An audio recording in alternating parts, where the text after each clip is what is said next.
Welcome to the This Is His Story podcast, the executive director and pastor guide to sowing and reaping online givers. Welcome to episode 17, collecting online gifts and donations. Well, with anything, let's start with biblical, right? Let's get the right lens on.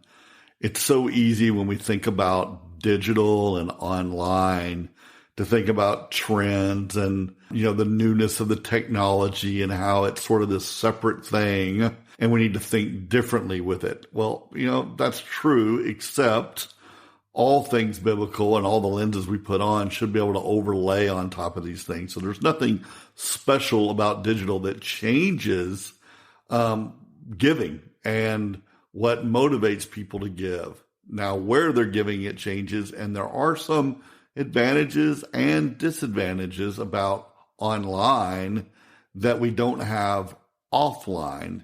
Like we have the ability for video and, the space that we do the ask in. And are people on cell phones or are they on laptops and their behavior and the wording that we use when we ask for gifts or donation or for fundraising? There are barriers and hurdles when people give online that they may or may not have offline. Yeah, so yes, there's a lot of uniqueness to online giving and the asking and the giving moments. But in general, we need a biblical lens to even know how to look at digital. We talk often in the industry about storytelling, and that is very, very, very true. But digital giving is really birthed from real world giving, and then we're just changing the place that we do it in. So I like looking back at scripture, right? Churches have a lot of things wrong when it comes to money, giving, and asking. It's really stuck in the dark ages with the mentality of passing the plate and what that looks like. We have so many traditions, especially here in the States. And when we just sort of try to take those online, this idea of a giving button being a digital giving plate, giving opportunity is so archaic. It's so broken. I spend my workday trying to unravel the mess that is in a lot of churches and pastors' heads about giving and acceptable ways to ask what's biblical and not biblical. So let's spend a little bit here getting a better lens on. Let's just go look at Paul. I love looking in Acts at his story of his collection from the Gentiles to give to those suffering in Jerusalem. And isn't it funny? Like, I don't know about you, but I was raised in a church. I went to church at least 3 times a week growing up. We did Sunday mornings. We did Sunday evenings. Which why did we all do that, by the way? Like where did that tradition come from of thinking you had to go in the morning and in the evening? And then we did Wednesday. And of course, then I went to a private school. So I pretty much, Saturday was about the only day I wasn't at our church/school compound growing up.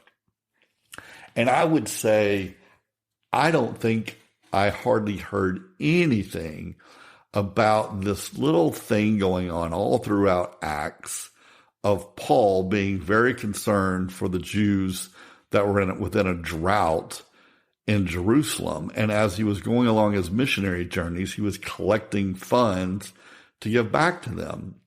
And it's not only in Acts, you also get references to it within the other letters that he writes back to people in churches. And it's this theme going on.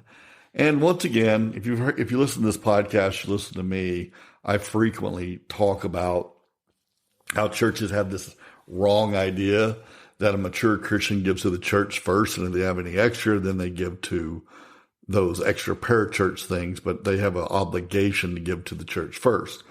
Not biblical. There's not a verse you can do to prove that. I'm not saying it's not right to give to churches 100%, but the Lord wants a cheerful giver, and kingdom giving is okay. And I would say, though it is biblical to give to your local church, the idea that it's church first and then something with the leftovers above and beyond tithe. That is what I and many other theologians, I guess we're all theologians in some way, professional theologians, would argue that it's not biblical at all. It's not a healthy mindset, and it also affects the way churches ask or don't ask for money. Because if you think that your flock's obligation is to give, then you really don't have to say a lot. Or if some segment of your church are healthy givers and you're meeting your budget, then you just don't even preach on it. You're like, we're doing okay. We can pay for our light bill. We can pay for our salaries. We're okay. Forgetting that there's so much other ministry to do. And, with an evangelical mindset of spreading the gospel and missions, imagine what you could do if you had more. And churches do a horrible job, and they'll actually many times avoid the topic of giving because they don't want to be associated. Oh, well, we don't do that. We don't ask. But Paul did. So let's look a little bit about this collecting of funds. He was very authentic and transparent about the needs that were going on and telling people that he met and the Gentiles of the need. He had a plan. He literally had a plan to collect and to give. And even, I think in 1 Corinthians 16, I believe it is, he talks about how to get the money back. He even tells them, when I arrive, I'll send those whom you accredited by letter to carry your gift to Jerusalem.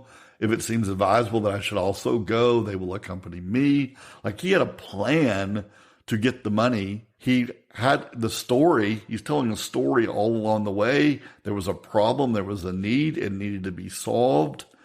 And he gave updates all along the way. And so these factors, how Paul did it, is a great model for us within churches. We are allowed to be authentic. We are allowed to have a plan.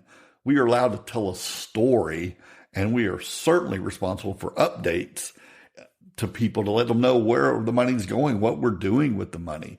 These are all great milestones and methods for people, churches, to use online as they collect money for whatever ministry needs they may have. They're all key components. So when we talk about collecting online gifts, I'm here to tell churches, putting a give button in the top right corner is not digital strategy. And there are components to asking for gifts. And it's not greedy. Forget what people say. Forget what they think. Let's just think biblical, with a biblical lens of what it takes to do ministry. Ministry is not cheap. It requires sacrifice of people's time, their money, their resources, their thoughts, their prayers. And it's okay. It's okay for churches to ask, to be authentic, to make a plan, to tell the story, to give updates. And so if your website as a church is just a online giving opportunity, a digital passing of the plate, and you don't do a good job explaining the needs of ministry and funding ministry, and just leave it up to, well, whatever comes in is what comes in, and we're just going to be happy about that, I challenge you, go look at Paul. Go look at what he did. There's nothing unbiblical about what he did, and that is not the approach he took at all. So this episode's called Collecting Online Gifts and Donations. I'm not going to give silver bullet solutions to a problem that can't be fixed with silver bullet solutions. It's got to be fixed with the mindset change of what it is that is allowable and needed for people to join in on ministry. And then once you have that lens on, there are best practices of how you arrange your website, how you tell your story, what is a case for support, eliminating all the hurdles that your flock runs into online when it comes to giving, and removing those. There's no magic bullet, but there are best practices, but you can't have any of them without this lens. Hope this helps. God bless. Talk to you soon. Thank you for listening to today's episode of This Is His Story podcast. Overwhelmed at all the technical terms, trends, options, cost, Invoice signings for your organization's digital strategies? Join other leaders of Christian organizations as we join hands in our closed Facebook group. Go to creativedigitalguide.com/Facebook to register and apply for access. I'm only allowing executives of Christian organizations in. No vendors, no high-pressure sales, no gimmicks, into this closed Facebook group. Sign up today and be encouraged and informed as you lead your Christian organization. Looking for a free resource to help your organization move the needle on new names and donors? Watch the 5 simple shifts to gain dedicated donors with your digital strategies webinar. Go to creativedigitalguide.com to register for this on-demand resource built exclusively for executive directors. creativedigitalguide.com for more information of gaining donors and telling stories that convert to new names and donations. Fund your God-sized mission.